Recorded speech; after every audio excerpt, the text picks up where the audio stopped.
여러분 서론을 한번 보시죠. 제목이 뭔가요? 사과냐 토마토냐입니다. 여러분 아침부터 웬 과일인 이름입니까? 설교 제목에 이런 게 나와도 되는 건가요? 된다고 생각해서 적어봤습니다. 여러분 어떤 과일 좋아하시나요? 뭐 여기 적혀 있는 거 말고 다른 거 아마 다 좋아하시는 게 있을 것 같습니다. 저는 아침에 사과를 하나 까먹는 게 저의 하루의 스케줄 중에 하나입니다. 없으면 뭐 못하지만, 왜냐하면 사과는 아침에 먹는 사과면 금사과이기 때문에 그렇습니다. 내가 사과를 좋아하면 저녁에도 독이 되는 줄 알면서도 먹기도 합니다. 여러분 어떠신가요? 여러분 오늘 사과를 깎아서 먹다가 갑자기 사과는 겉과 속의 색이 다르네 라는 생각을 하게 됐습니다. 냉장고에 또 보니까 참외도 있고요, 수박도 있었거든요. 참외도 다르고 수박도 다르네. 그러면 다른 것만 있는 것인가? 생각해 보니까 토마토는 겉과 속이 같은 색이었습니다. 이렇게 질문을 쭉 이어가다가 나는 사람들에게 어떤 모습으로 비춰질까? 내가 알고 있는 나와 사람들이 알고 있는 나가 같은 것인가? 그렇게 일치되어 가고 있나? 라는 생각에 이르게 됐습니다. 여러분 인터넷이나 뉴스나 책에서 사람들이 교회 가지 않는 이유에 대해서 이야기하는 여러 이야기들이 있습니다. 그중에 대표적으로 단골로 등장하는 것이 크리스찬은 겉과 속이 달라, 크리스찬은 위선적이야, 말과 삶이 불일치해 등등의 이야기로 사람들은 교회에 오기를 꺼려한다고 합니다. 겉으로는 거룩하고 말도 그럴싸하게 괜찮은 포장지를 덮고 있지만 속은 욕심과 이기적인 태도 등으로 불편합니다.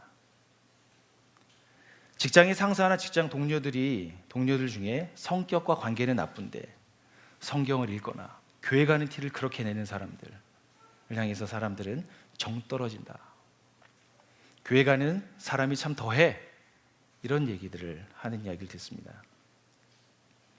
왜 이런 일이 일어나는 것일까? 여러분 어떻게 생각하십니까?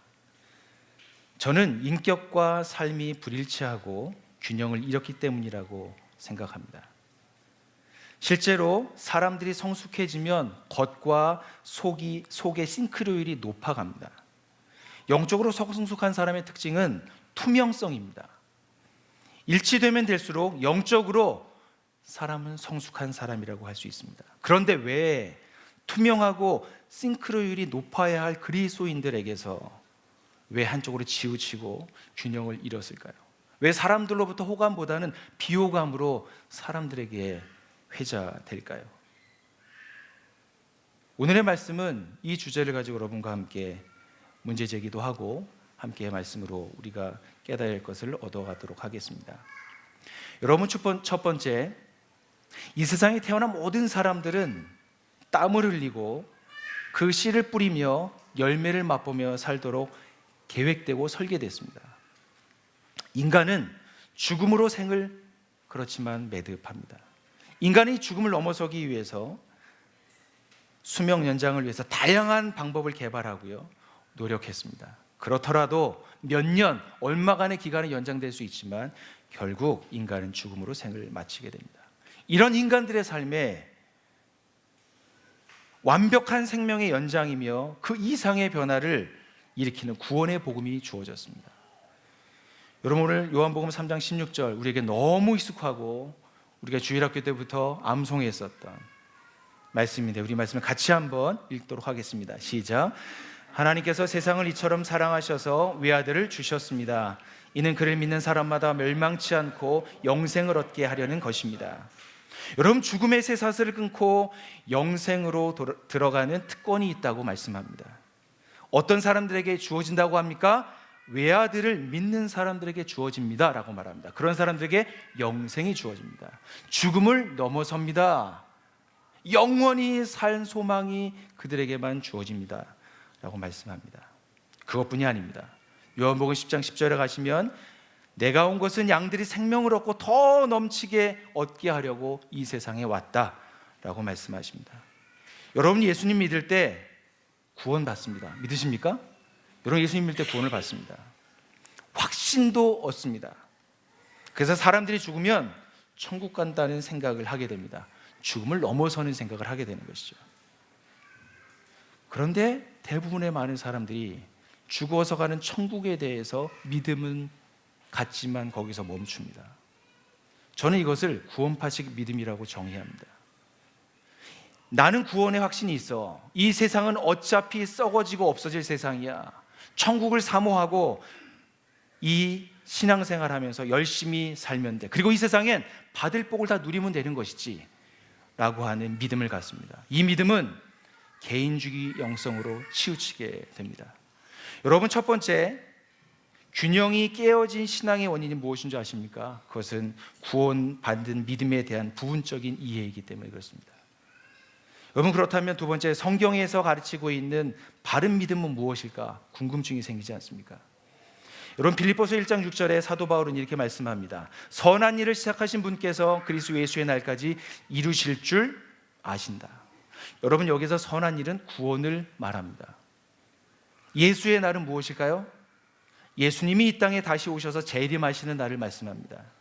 즉, 구원이 이미 예수 그리스도를 통해서 이미 시작되었고 예수님께서 재림하셔서 완성하실 그때까지 어떻게 이루어가야 한다라고 하는 말씀을 하고 있는 본문입니다.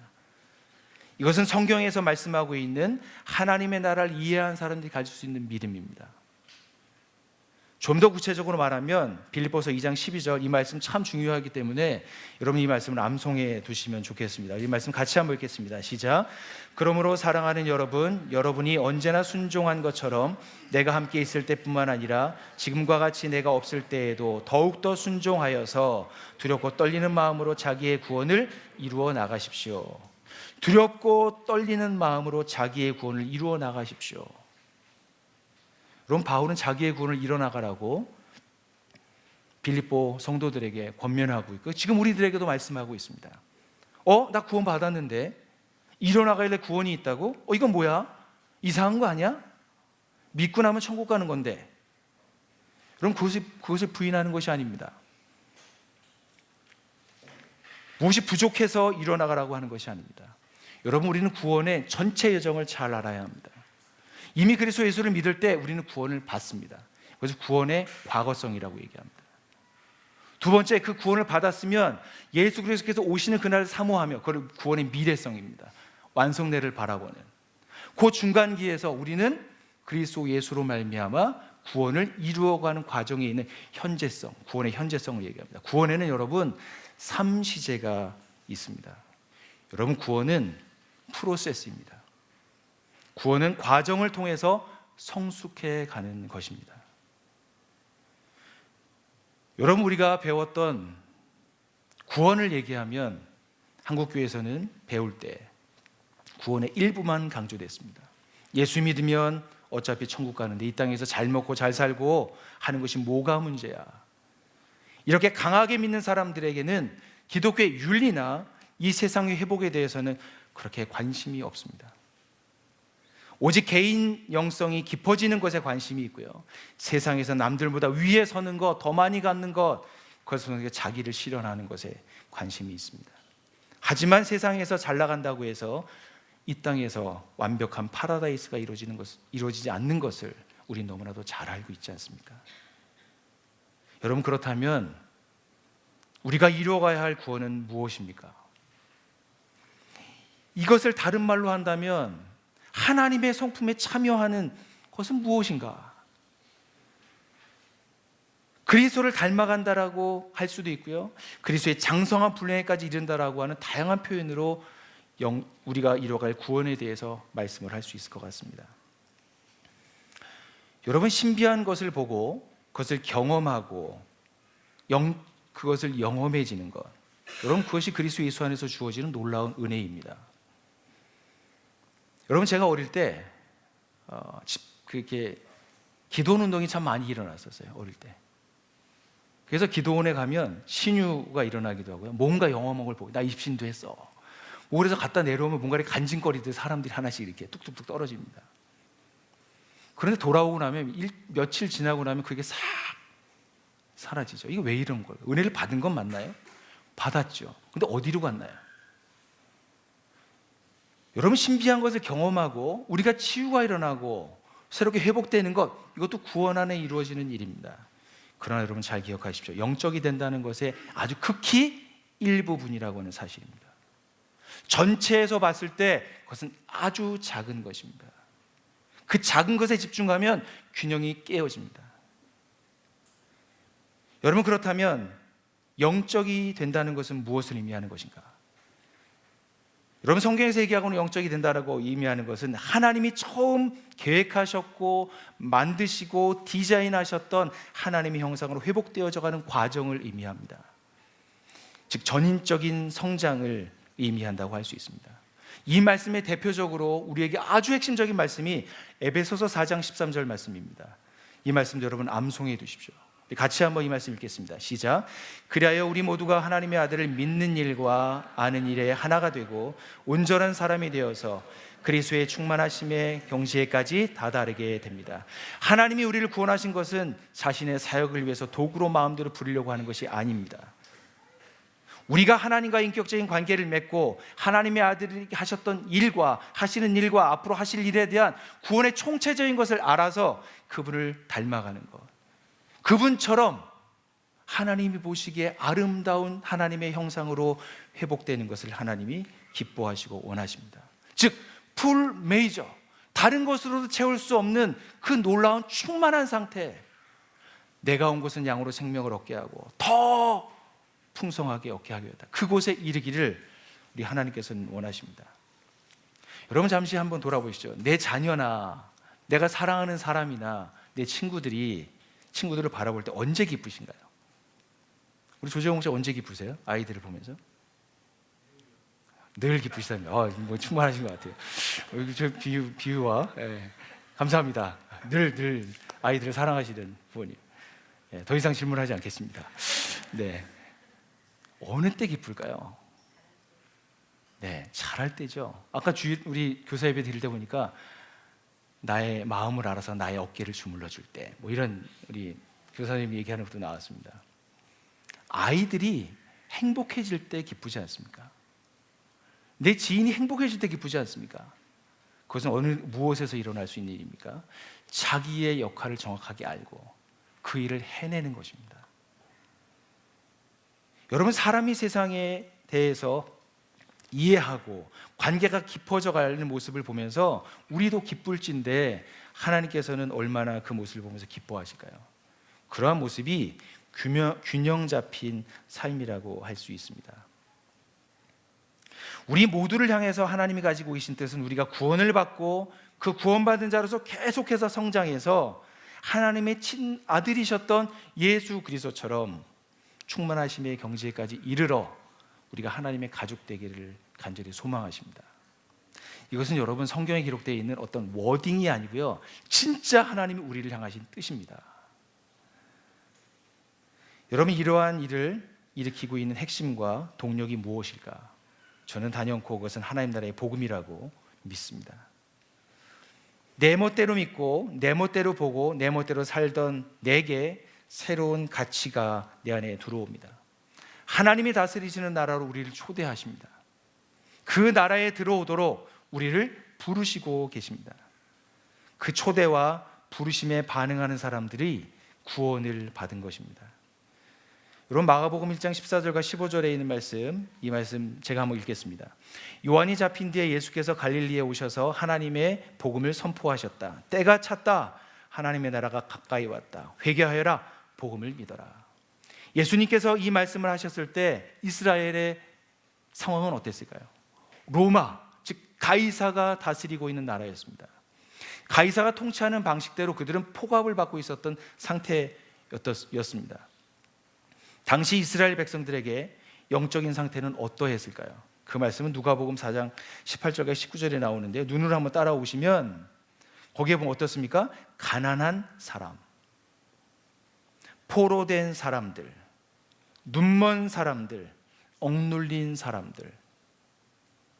당시 이스라엘 나라 안에 살고 있었던 사람들은 가난하고 포로되고 눈멀고 억눌린 사람들이었습니다. 그 사람들에게 가이사가 다스리는 그 곳에서 너희는 내가 다스리는 나라, 하나님의 나라로 들어오라고 우리를 초청하시는 것입니다.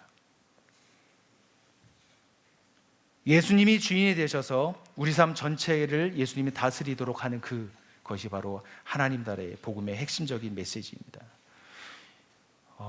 여기 가정교회에 들어가신 분들도 계시겠지만 아직 우리 나들모 가정교회 아직 들어가시고 계시지 않은 분들도 또 많아서 말씀을 드리면, 가정교회에 들어가면 여러분 13주 동안 풍성한 삶의 기초라고 하는 시간, 우리 목자님이나 우리 언약 가족들과 함께 1대1의 시간을 갖습니다. 이 풍성한 삶의 기초를 하는 이 12주, 아니 13주 사실 하다 보면요 계절이 바뀝니다. 근데 계절만 바뀌는 게 아니고요, 계절만 변하는 게 아니고요, 그 시간을 통해서 함께 그 자리에 있었던 사람들이 변화됩니다. 하나님과의 관계, 자신과의 관계, 내가 사랑하는 이웃들과의 관계, 세상과의 관계에 대해서 하나님 나라의 복음의 관점으로 총체적으로 이해하기 때문에, 그리고 그런 삶을 내 삶에 적용시키기 때문에 사람은 함께했던 관계는 성숙으로 나아갑니다. 즉 전인격적으로 성장하는 파운데이션이 나 있고요, 이제는 하나 디딤돌을 놓고 자라가는 과정이 그 가정교회에서 지속되는 것입니다. 여러분, 나들모 양평교회 가정교회는 하나님 나라의 복음을 균형 있게 살아내고 배우고 나누고 익히는 훈련의 장소입니다.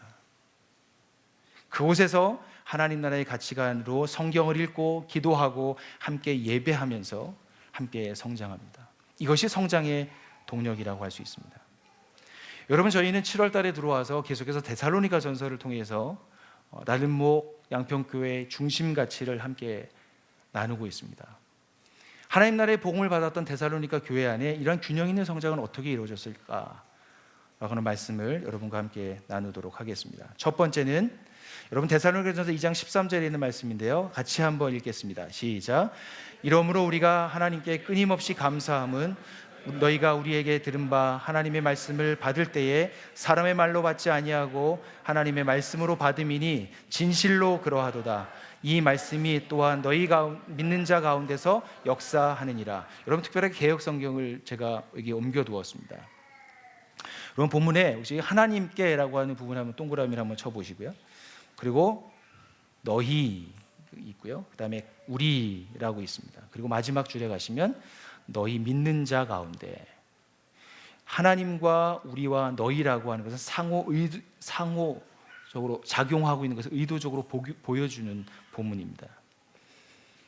여러분, 여기에서는 너희는 데살로니가 성도들을 얘기하고요, 우리는 바울을 비롯해서 디모데와 실라, 이 데살로니가 성도들의 교회 이 지역에 복음을 전했던 이 세 사람을 얘기합니다. 하나님은 누구십니까? 그 복음의 시발점, 복음의 출발점을 이야기하는 것이죠.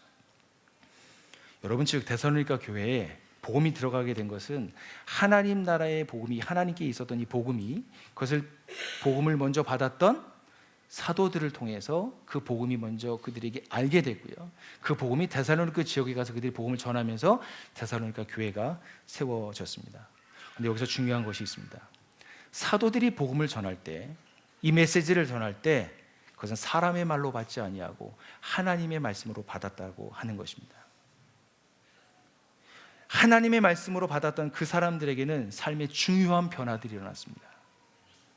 살아 움직이고 그 안에서 활동해서 죽었던 생명이 살았음을, 그들에게 눈먼 자에게 자유케 함을, 억눌렸던 사람들이 자유하고 눈먼 자가 보게 되고요, 아까 말씀드렸던 이스라엘 백성들이 경험하고 있었던 것이 그 이스라엘 지역에서만이 아니라, 유대 지역에서만이 아니라 데살로니가 지역, 마게도니아 지역에서 똑같은 현상들이 있었거든요. 그곳에 하나님이 풀어주고 해방이 있고 자유가 있고 다시 보게 하는 사건이, 복음에 전수하는 사건이 그 안에서 일어났습니다. 여러분, 진정한 영적 성숙은 어디에서 일어나는 것일까 질문이 생깁니다. 여러분, 어떻게 생각하십니까? 영적으로 성숙하는 것은 어디에서 일어날까요? 사람들을 봤을 때 저 사람 참 영적으로 성숙해, 여러분 어디서부터 보시고 시작하십니까? 여러분, 그것이 일어나는 기초는 우리의 내면입니다. 우리의 속으로부터 변화가 일어나서 그것이 겉으로 드러나는 것입니다. 우리 내면에서 내가 옳게 여기는 세계관과 가치관으로 가득 차 있는 우리에게 하나님의 진리의 말씀이 내 안에 들어오면서 내 자신의 세계관과 가치관과 뭐가 일어나냐면 스파크가 튀깁니다. 충돌이 일어납니다. 여러분, 복음을 제대로 우리가 받아들이게 되면 내가 가지고 살려고 했었던 것과 하나님이 가지고 있었던 것이 부딪혀서 불편한 것이 사실입니다. 갈등이 일어납니다. 그런데 여러분, 여기가 포인트입니다. 여기가 갈림길입니다. 이 갈림길에서 갈등을 회피하면 영적인 성장이 멈춥니다. 더디게 됩니다. 반면 그 갈등을 직면해서 하나님의 말씀으로 그 진리로 내 내면에 심고 물을 주고 그 말씀이 자라는 것을 방해하는 병충해를 잡고 성령으로부터 영양분과 빛을 계속해서 쏘여주어서 그 과정을 지나고 나면 진리가 내 안에서 성장하는 열매를 맺게 됩니다. 그러면 하나님의 말씀이 성도들 가운데 살아 움직이는 것을 가까운 사람들이 알고 깨닫습니다. 그 변화를 내가 먼저 경험합니다.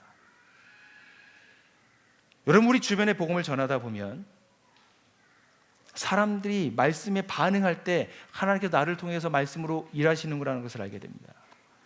여러분, 다른 사람들에게만이 아니고요, 사실은 매일매일 반복되는 쳇바퀴의 삶에서 여러분 벗어나고 싶으십니까? 진정으로 영적인 삶에 이르고 싶으십니까? 진정으로 나답게 성장하고 성숙한 사람들이 되고 싶으시죠? 여러분, 그러기 위해서는 진리이신 예수님을 인격적으로 만나는 방법 하나밖에 없습니다. 복음을 듣고 다시 또 듣고 들었던 복음이 내 안에 뿌리 깊이 내리도록 계속해서 보호하고 그것을 키워갈 때, 뿌리를 깊이 내릴 때 내 안에서 영적인 성수, 매일 같은 쳇바퀴 도는 삶이지만 매일매일 새로운 삶을 내 삶의 가정과 직장에서 경험하게 되는 것입니다.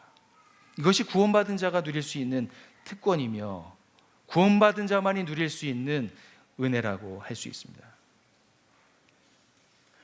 여러분, 어떤 것을 선택하시겠습니까? 진리의 뿌리를 여러분 깊이 내리는 삶, 그것은 여러분 구호나 이런 예배자 듣는 일요일 주일날 한 번에서 듣는 것으로 그냥 듣고 한 귀로 흘려버리지 마십시오. 그 진리에 여러분 붙어 있으십시오. 왜냐하면 하나님의 말씀은 살았고 운동력이 있어서 우리의 심령 골수를 찔러 쪼개고요, 마음의 생각과 뜻을 감찰하셔서 우리들을 그리스도 예수에게까지 다다르게 하는 힘이 있습니다. 여러분, 두 번째는 건강한 공동체의 기반 위에 살자 하는 것입니다. 여러분, 건강한 가정을 경험한 사람은 여러분 건강한 가정을 꿈꿉니다. 그런데 세상에 많은 가정이 아픕니다. 여러 이유로. 부모의 미성숙도 있기도 하고요, 여러 경제적인 상황이 받쳐주지도 않기도 하고요, 사회적인 조건과 여건이 건강한 가정을 이루도록 그냥 내비두지 않기 때문입니다. 안타까운 것은 그러한 가정에서 자라는 다음 세대는 바라보고 따라가야 할 모델이 없다는 것입니다. 그래서 많이 돕니다, 인생이. 그래서 나와 우리가 함께 속하고 서로 사랑하고 그렇게 사랑 가운데 진리를 함께 살아가는 그 대안적인 공동체가 이 시대에는 너무나도 소중하다고 믿습니다. 1차 가정을 대체할 수 있는 건강한 공동체, 대안 공동체, 지금 우리에게 당면에 있는 과제라고 저는 생각합니다. 여러분, 데살로니가전서 5장 12절과 13절에 그리고 15절까지 같이 볼 텐데요, 먼저 이 앞에 있는 두 절을 말씀을 같이 한번 보도록 하겠습니다. 같이 한번 이 말씀 읽겠습니다. 시작. 형제자매 여러분, 우리는 여러분에게 부탁합니다. 여러분 가운데서 수고하며 주님 안에서 여러분을 지도하고 훈계하는 이들을 알아보십시오. 그들이 하는 일을 생각해서 사랑으로 그들을 극진히 존경하십시오. 여러분은 서로 화목하게 지내십시오.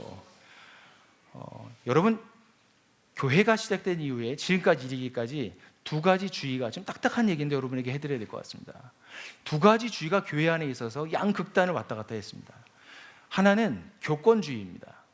하나는 반교권주의입니다. 이 교권주의는 무엇입니까? 성직자로 대표되는 사람들이 교회의 모든 사역과 사람들의 모든 사역을 꽉 쥐고 있었습니다. 그래서 그 아래에 있는 성도들은 어떻습니까? 성도들은 그 사역자에게 눌려 있을 수밖에 없었습니다. 그냥 사역자가 시키면 하고요, 또 시키지 않으면 안 하는. 그래서 성도로 부르는 이름을 받았지만 정말 성도답지 않은, 성도들이 훨씬 전문성이 많습니다. 사회에서 사역자들은 자신들이 가지고 있는 한계 있거든요. 그 영역이 있거든요. 근데 그 영역만을 가지고는 온전하게 균형 있게 성장을 할 수가 없습니다. 교권주의가 아주 강하게 땡긴 때가 있었습니다. 그런데 성도들이 그 눌림에 우리는 아니야! 그래서 반교권주의로 딱 나왔습니다. 사역자로 대표되는 사람들, 우리에게 그렇게 소중하지 않아. 성직자 폐지회를 만들어서 구운동을 하기도 했습니다. 그렇지만 이것은 교권주의에 대한 아주 과잉 반응으로서 건강하게 그 교회도 세워지지 못했습니다. 그러나 그런 시도는 지금도 지속되고 있습니다. 여러분, 이 말씀은 사실은 사도행전 20장 28절에 가면 이렇게 말씀하고 있는데요. 여러분은 자기 자신을 잘 살피고 양떼를 잘 보살피십시오. 성령이 여러분을 양떼 가운데서 감독으로 세우셔서 하나님께서 자기 아들의 피로 사신 교회를 돌보게 하셨습니다. 사도행전에서 분명히 말합니다. 여러 양떼들 가운데, 그 가운데 누구를 세운다고요? 감독자로 사람을 세워서 하나님께서 자기 아들이 피로 값주고 사신 무엇을요? 교회를 돌보게 하셨다고 말합니다. 교회 안에 리더는 필요합니다. 여러분, 나들목 교회는 지금까지 이 양극단의 사이에서 계속해서 건강한 교회를 세우려고 실험했던 교회였습니다. 나들목 양평교회도 그 전통을 이어서 여러분, 사역자로 대표되는 사람들과 성도들 중에 또 대표로 뽑아서 목자와 함께 어떻게 합니까? 협력 목양을 합니다.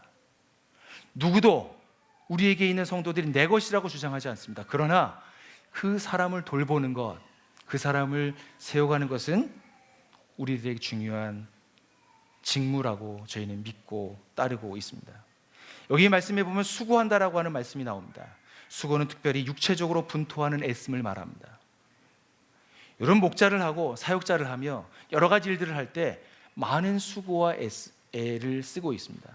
여러분, 앞에 우리 주일학교, 우리 오늘 다음 세대 우리 아이들 앞에 나가서 같이 찬양했잖아요. 이게 4명의, 3명이군요. 우리 경민 전사님은 아니었으니까. 우리 3명의 우리 아이들 표정 보셨나요? 예? 우리 한 아이는 앞에 나와서 이렇게 표현도 막 해주고 하는 것들 보면서, 이야, 자존감 진짜 높다. 어떻게 저렇게 하는지 알 것 같을 수 있을까? 목소리 하나하나가 얼마나 우렁찬지, 자신감 있는지 되게 뿌듯했습니다. 여러분, 그 일이 쉽게 이루어지는 게 아니고요, 교사 선생님들이 준비하는 것입니다.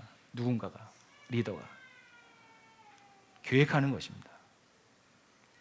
여러분, 이런 일을 하는 사람들에게 다른 사람들이 겸손함으로 또 사람들을 지도해야 되고요, 또 사람들이 이끌어야 합니다. 여러분, 이런 일을 하는 사람들에게 향해서 여러분 극진히 여러분 존중해 주십시오.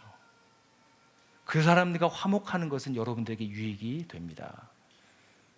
여러분, 진정으로 존경하는 것은 무엇일까요?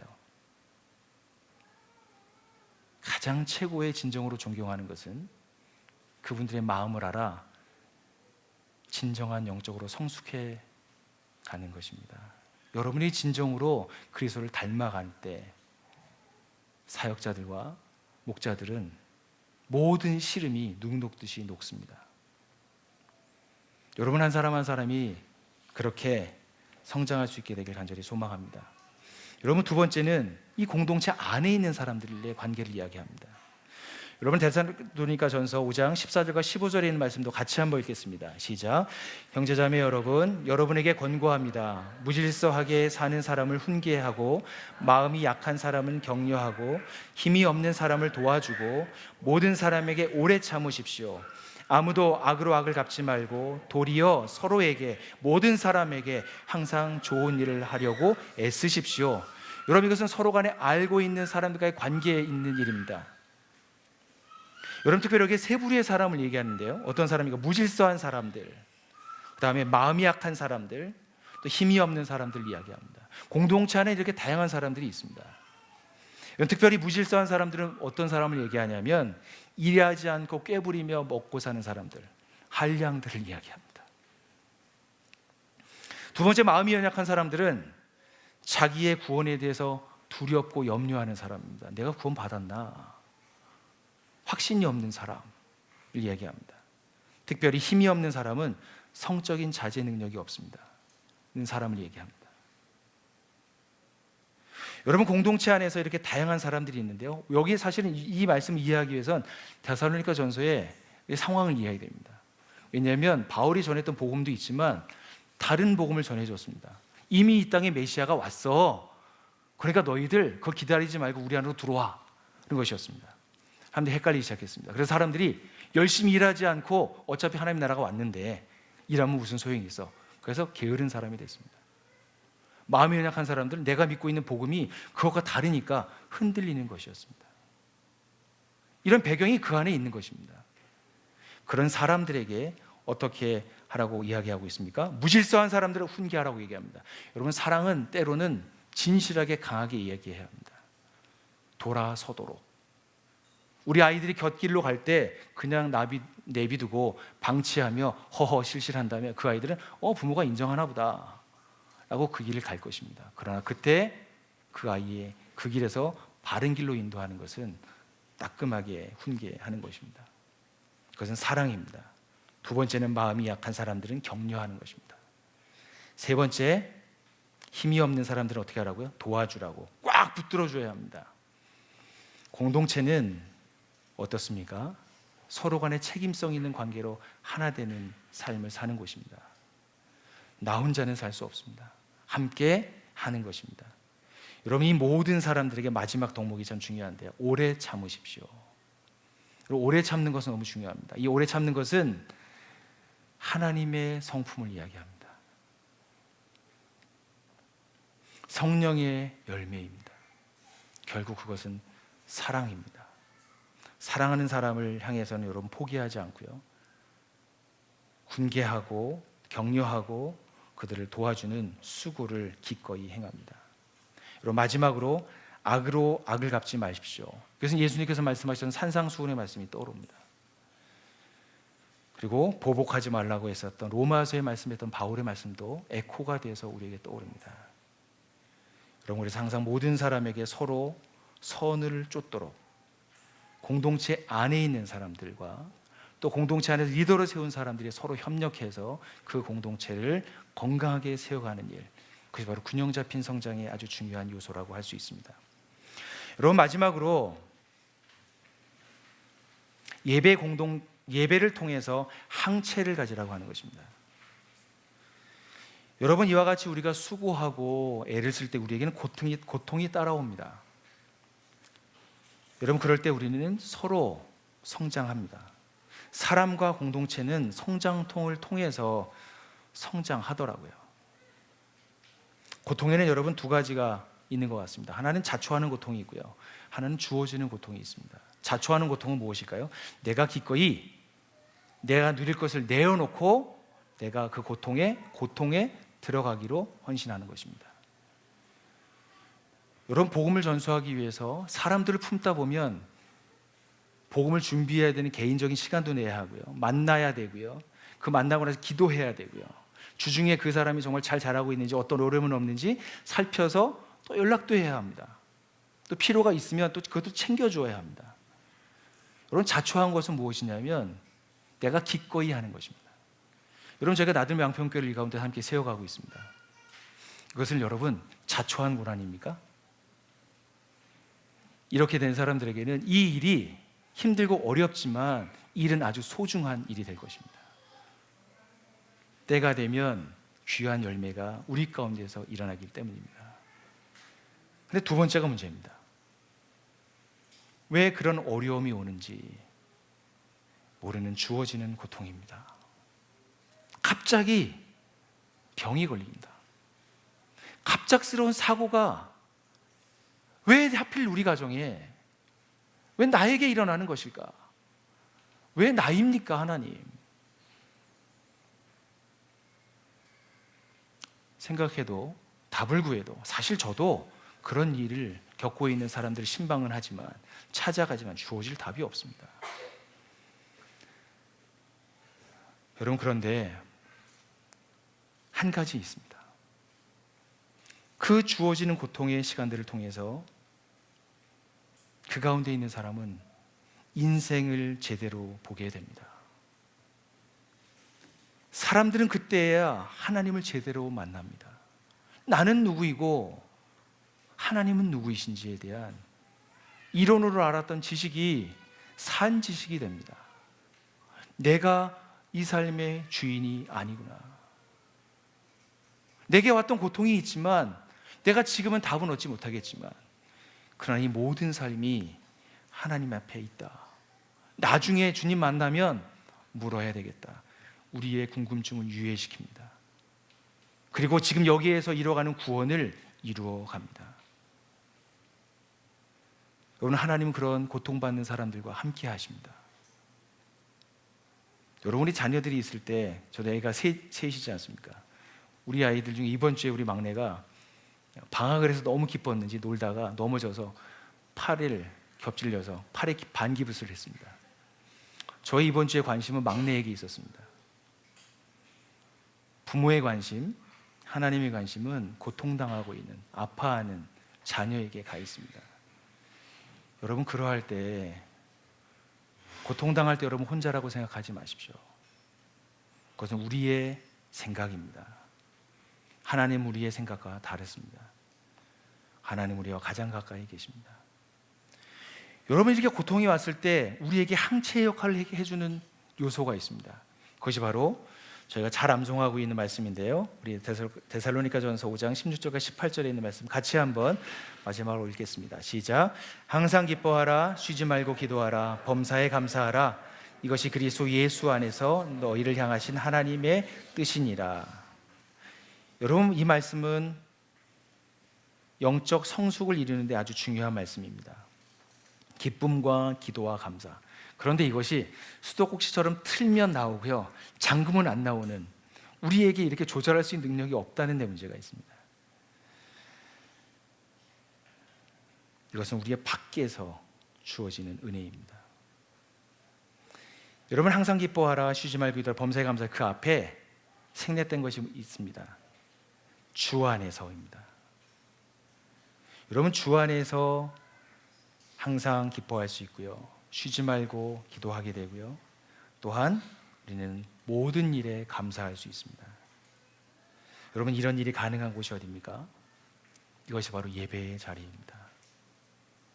예배의 자리를 통해서 내 생각과 하나님의 말씀이 충돌하지만 그 가운데서 하나님의 말씀을 내가 붙들 때 내 안에 사라졌던 기쁨이, 없었던 감사가 주를 향한, 이 세상을 향한, 나를 향한 기도의 언어가 열려지게 되는 것입니다.